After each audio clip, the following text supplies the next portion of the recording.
before we go, my final thought. I'd like to take all of you on a journey. We'll be going forward to the year 2055. You're walking along the beach and admiring the southern coastline, thinking how strange it is that you're doing this as you're visiting Nashville. On your walk, you come across a bridge and are startled by the rustling of foliage. You examine the source of the rustling, and a small gnome pops out. The gnome is dressed in tattered clothes and smells of tequila and Axe body spray. You ask his name, and he becomes indignant. You mean you don't know? You don't recognize me? The gnome asks. You reply that you don't, at which point the gnome says, I'm Ron DeSantis! In a shrill scream. You should have guessed.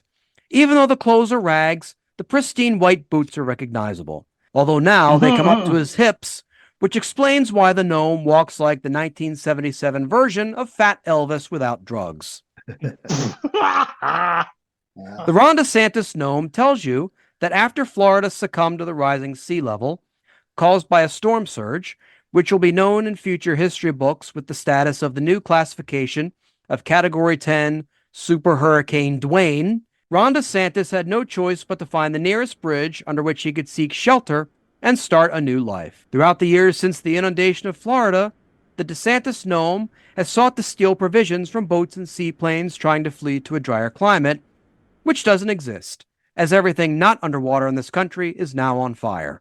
Slowly saving his resources, the Ron DeSantis gnome is ready to stage his big comeback. He is preparing to rule in an underwater fiefdom. His book bans are already in full force, as he doesn't even have to stage a book burning.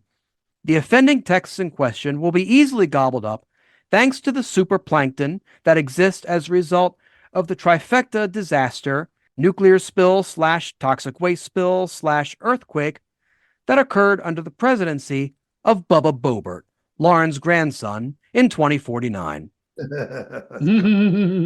Everything is in place now, and the gnome version of Ron DeSantis has no more time to talk. So he swims off, as he has a lot to do, what with trying to merge the underwater cities of Tampa, Mobile, Alabama, and Biloxi, Mississippi, so he can anoint himself the region's aquatic super governor, resulting in what will be his 10th consecutive run for the White House. All he has to do is reincarnate Diamond of Diamond and Silk, and he will have his winning presidential ticket. Good night.